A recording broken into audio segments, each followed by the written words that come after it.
Hi, how you doing? And welcome back to another video on the channel. So it's the Game Week 6 preview video and my wildcard is active in my own team. So we are going to be talking about that in this video.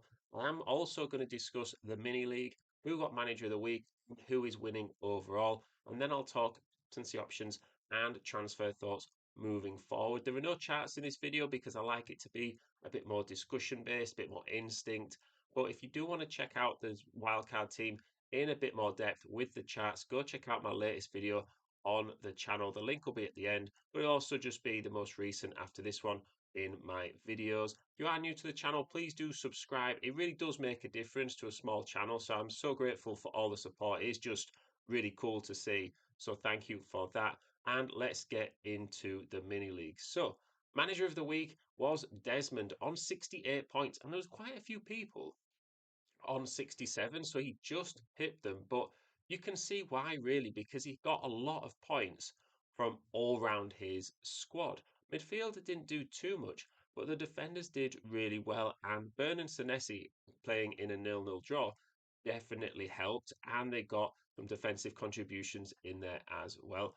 Up front, Mateta, Ekitike, and Haaland all got returns. He captained Haaland for 18 points, and funnily enough, no one in this squad got 10 or more points individually. Obviously, Haaland did because he captained him, but on their own, no one got more than 9, which just goes to show that it's a really well rounded squad. And you don't necessarily need those massive returns in order to be successful. So, well done to Desmond, ranked 100k for the week, and he shot up into the top 500k, but it wasn't enough to get the top spot. That went to Peanut, who, despite having Sanchez in goal for a -3, managed to get a really good amount of points. 57 points was a cracking score. He did have some double-digit players as well. Neco Williams with 10 and a goal for a defender will always help. And Bruno Fernandes for 10 as well. Other than that, the defence didn't do too much for him, but it's another player having 4 defenders at the back and playing 4-4-2 this time.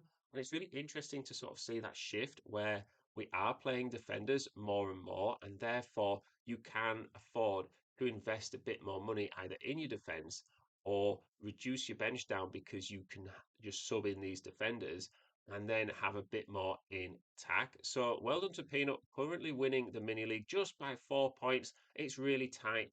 I dropped down myself in the mini league, and we'll talk about my team now. So with my squad, it wasn't great. As you can see by the points coming in, nobody scored a goal.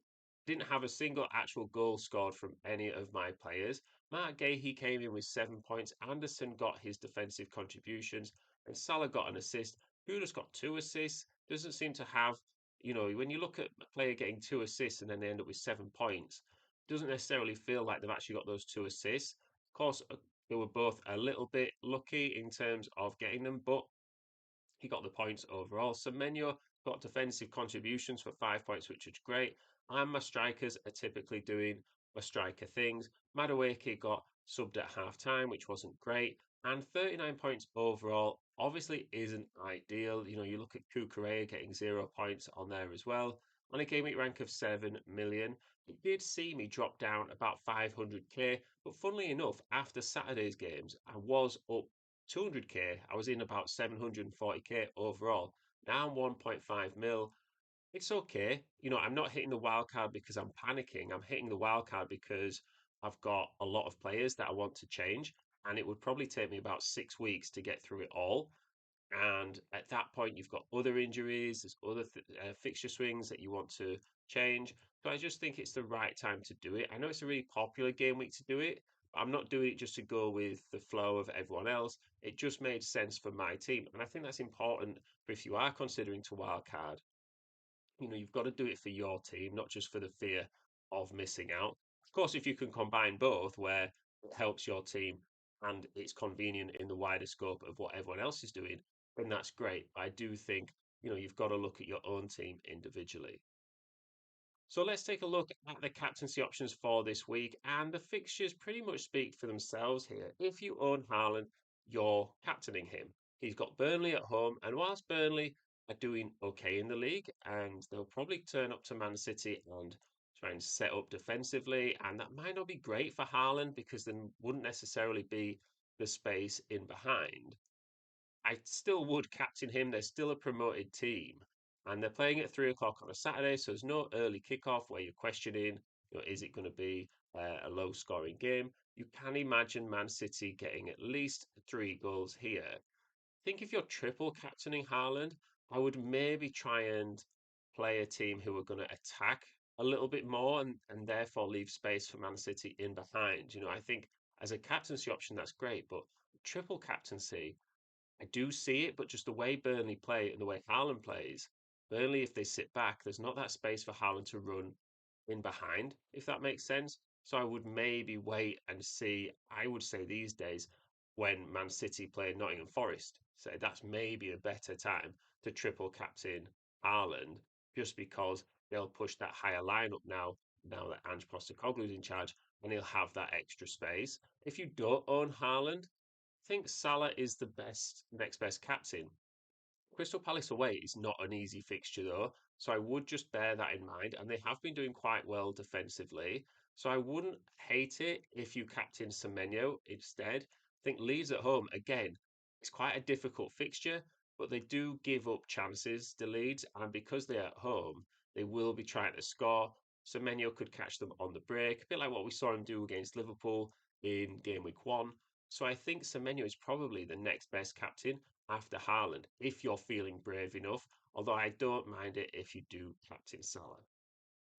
So onto my team, and this is how it's looking at the moment, or this was pre-wildcard. So now I've hit the wildcard. This is what the team would have looked like beforehand, and I just wasn't too happy with it. There were some strengths, like have good money in the bank, and I did get off to a good start. I think even at 1.5 million, I'm okay with it. The point spread is so small they're all right with my rank. But I do think that it's the sort of team where if I didn't address the issues, I could quite easily see myself slipping down the ranks quite quickly. The weaknesses are the strikers. So Welbeck and Jimenez, I don't regret getting them in because at the time, statistically, they look like they would be quite good. I think the problem I've had with Jimenez is that Muniz, the other Fulham striker, was thinking of leaving in the summer, and he's obviously been told that if you stay, you'll be our starting number 9. And so Muniz is the one who's starting, and Jimenez probably would have been all right, but he's only getting 10 minutes per game. Welbeck as well, talked about it before. He missed a penalty and he's had some really good opportunities. And in another world, he could have had a couple of goals in the first 4 game weeks. And if that's the case, you're looking at it thinking, well, a goal every 2 games for Welbeck, that's quite good. But neither of them were ever going to be in my team long term. I look at other areas of the squad as well, and we've got Sarr, who's kind of got a bit of an injury, Wan-Bissaka, who's not playing great, Madueke, Saka's coming back now, a bit quicker than usual. And so you've got like 5, possibly 6 players that you would say, well, on a wild card, could move them. So this is what I'm keeping. These are the players that I'm keeping. So I'm keeping hold of Kudus. It's funny because at the start of the season, I was very much thinking, well, I'll have Kudus for 3 weeks. He's a sort of player who might get a big return and then blank for 3 weeks, like he did do. Got 2 assists in game week 1, blank for 3 weeks, got 2 assists in game week 5, and he's probably going to blank for a few weeks. But Spurs do have good fixtures, and out of all the attackers, he seems to be the most nailed on. Now, I'm also keeping hold of Semenyo because everyone's getting in Semenyo, so I think he is just a really good pick. I had him in at the start of the season. Actually, was really pleased with my prediction of his points. You don't get them all right, because I didn't get Welbeck and Jimenez right, but the ones you do get right, it does feel good. João Pedro stays, got him in a couple of weeks ago, and I'm more than happy to keep hold of him. I think as a Chelsea attacker that's nailed on, absolutely fantastic for the price. And I'm also going to keep Dubravka because you just want a 4 million playing goalkeeper. Now, I am also thinking of getting rid of Cucurella and Matt Gahey. Probably do want Cucurella back in at some point, and it's hard because he's gone up in price to 6.2. I sell him and I get 6.1 million back, so it's only zero point 0.1 million. So I'm not too fussed. I think sometimes we get caught up with player prices, and if they've gone up in price and you own them and you lose the value, If it's not too much, I don't really see it. It's not like I'm selling Semenyo and needing to find zero point 0.3, zero point 0.4 million. It's only zero point 0.1. And the same for Matt Gahey. Crystal Palace's fixtures don't look good and European football starts. So Matt Gahey is someone who's done so well for me. I do feel a little bit guilty taking him out, but I think it really does upgrade the defence. So when we take a look at the new goalkeeper, I've gone for David Raya. Now, if I wasn't wildcarding, I would have been more than happy with Jordan Pickford, but it's one of those situations where you know, if you are wildcard, you've just got unlimited free transfers, you might as well upgrade your team all around. So I've gone for Riot in goal. He just has the best fixtures. He plays for the best defense. He's nailed on. There's no rotation risk there, and he's just a steady stream of points into the defence, and I've gone for the triple Arsenal defence. Now, hear me out because there's a load of money in the defence here. But when I look at the other Arsenal options, had Madueke, Saka's coming back. On the left side, you seem to have Martinelli, Trossard, and Eze sometimes. So that's three players rotating. In the middle, you've got Odegaard, possibly Eze there. And then up front, you've got Gyökeres. Havertz coming back at some point. There just seems to be so much rotation. I thought if I got an Arsenal attacker, am I just going to have a bit of a headache? They're all quite expensive, or at least Gyökeres and Saka are expensive, and Gyökeres was the one I was considering. And I can get him in. I can downgrade one of the defenders and upgrade one of my strikers to Gyökeres quite easily because there's no Esteve, there's no Dal here from Burnley, so I could quite easily drop Calafiora down or Gabriel down and then upgrade my striker to Gyökeres this week. But I do think the Arsenal triple up in defence is kind of worth it because if they keep a clean sheet, that's great. If they don't keep a clean sheet, well, there wasn't many clean sheets anyway this weekend in the Premier League, only Newcastle and Bournemouth. Vardiol is a bit of a 3 week, let's see how it goes. Burnley, Brentford, and Everton. If I was getting him in on a free transfer, I would just look at that and say, I only want him for 3 weeks. So what's the point? Whereas now on a wild card, I can say, well, I can get him in for 3 weeks for free, and then I can downgrade him really easily in a couple of game weeks if I wanted to a 4 million cheap player who will just sit third on my bench and then use that 1.8 million to upgrade elsewhere. So I think he is someone that is probably not going to be got in by a lot of people. I think people are tending towards the Man City triple up in attack. I think he is someone who can get defensive contributions and can come up with a goal, even from centre back. It's a bit like Calafiori and Gabriel. Calafiori was in the box for every single corner against Man City. He doesn't get defensive contributions, but he does get you that goal threat. Tarkowski, again, in for defensive contributions. Everton's fixtures look okay. And he starts with West Ham at home, which is a great fixture. And his baseline is just really high of 4 points. I've got Senesi on the bench here. I could quite easily play a five back this game week and just go for it. The lack of clean sheets recently in game week 5 concerns me a bit. I think a four back for me makes a lot of sense. Now, into the midfield, gone for Reinders and Mbumo with Caicedo on the bench. Now, there's obviously no Salah here. I do want Salah back in at some point in the near future, and I think I can make that work. So, Mbumo, like the fixtures, he's actually underperforming his XG. We talked about this in the wildcard video on Sunday. So go check it out if you want a bit more in depth. But players do tend to just get their XG. So if someone is underperforming it, eventually they will overperform it to catch up. It's just averages, it's how it works across the season. And a lot of FPL is about getting in players before they score and, rather than chasing the points once they have scored. So I think because he's a million cheaper than Bruno Fernandes, I do really like him as an option. He's playing further forward and he was getting chances, against Chelsea, and recently he has been getting these chances. Brentford away, Sunderland at home are great fixtures for him. And then even then, you've got Liverpool away, it's obviously really difficult. Brighton at home, Forest away, Spurs away. Like he will get chances there, and I can see him scoring some points in those games. I've gone for Reinders. I did quite like Enzo Fernandez here. thought that was quite a good pick, but I can't afford it on this team. Reinders is someone who everyone seems to be getting in.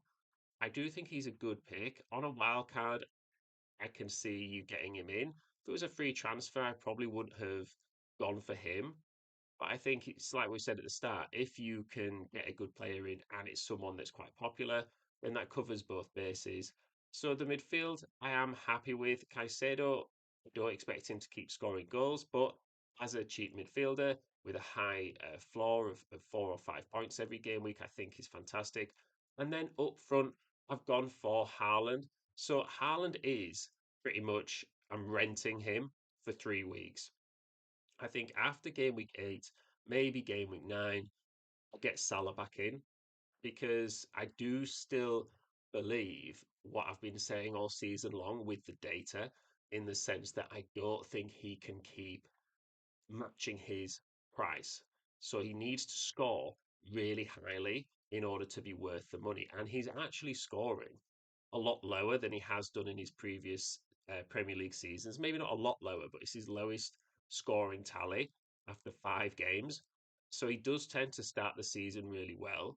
These fixtures look great for the next 3, but then I will just be getting Salah in. I think even if Haaland goes and scores 6 goals in the next 3 games, I'll probably just say thank you very much and go back because I just don't see him sort of maintaining his scoring output for a full season and therefore being worth the price. Whereas Salah just has more scoring options. He tends to sort of start the season slower and then build up. So Haaland is in. I'll be captaining him in game week 6. And on the bench, I've gone for Evan Nielsen. So my team looks really strong, I think, overall.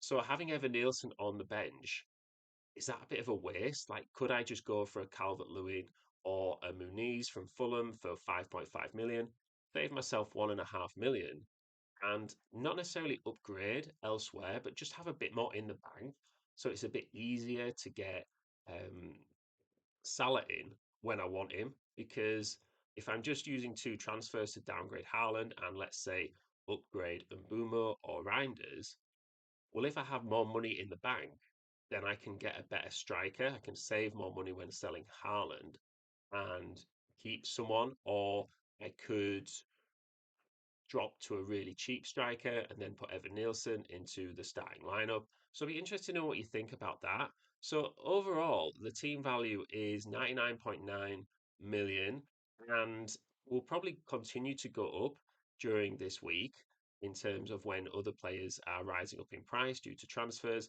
Only got zero point 0.3 in the bank. Like I say, I could downgrade a defender to an Ekdal or an Esteve from Burnley and just keep that money in the bank. And likewise, I could still downgrade someone like an Evan Nielsen, and it'd give me just a bit of money to a upgrade if there was any injuries. But that Haaland to Salah plan would just be a lot more easier and kind of keep my squad depth reasonably strong. So the strengths for me is that it gives me a fresh start with the wild card. I can build on what is a good rank and get in players that I think will do really well. It also gives me great depth. Like I think this team is incredible for depth, really, and the strength is there. It's almost too strong, and now I'll have to judge my benching decisions, really. Like sometimes when you've got a cheap bench, it's quite easy to decide who to bench. Now I've actually got to try and get it right. So there is the risk that there are a lot of bench points sat there in the foreseeable future. The weaknesses are triple Arsenal defence is the best defense to triple up on. Newcastle away is not the easiest game, so I'm not sure I'll play all 3 in this game week. There is the chance that Evan Nielsen comes in and I go for a 3-4-3, and I maybe drop Gabriel to the bench, which seems silly because he's the most expensive one, but I do just like Calafiore's attacking threat at the moment. So if there is someone that I can get in instead, feel free to leave a comment. The planned transfers as well, it's all well and good saying, oh, in 2 game weeks, I'll drop Salah to get Salah in and drop Haaland. And then you get some injuries, other issues happen, and it doesn't work. I guess if that is the case, and I have to keep Haaland, it's not the end of the world, right? Having Haaland in your squad. I just don't like it long term. So, yeah, thank you very much for listening. hopefully it's helped you out. Bit of a longer video as well, so sorry if it's been a bit too long. It's just quite a lot to discuss. You're only going to wildcard once in this first half of the season. I will put out a video on Thursday just with my final confirmed team because this is what I'm leaning towards right now. But of course, things can change in the next few days, and I'll just have a team on Thursday that, unless there's a major injury, I'll just be saying, yeah, this is my team and this is what I'm sticking to. And if that helps you out with your own thoughts, great. Please do subscribe as well, like the video. Go check out the other wildcard video where I have used charts to back up some of my selections as well. And I will see you in the next one.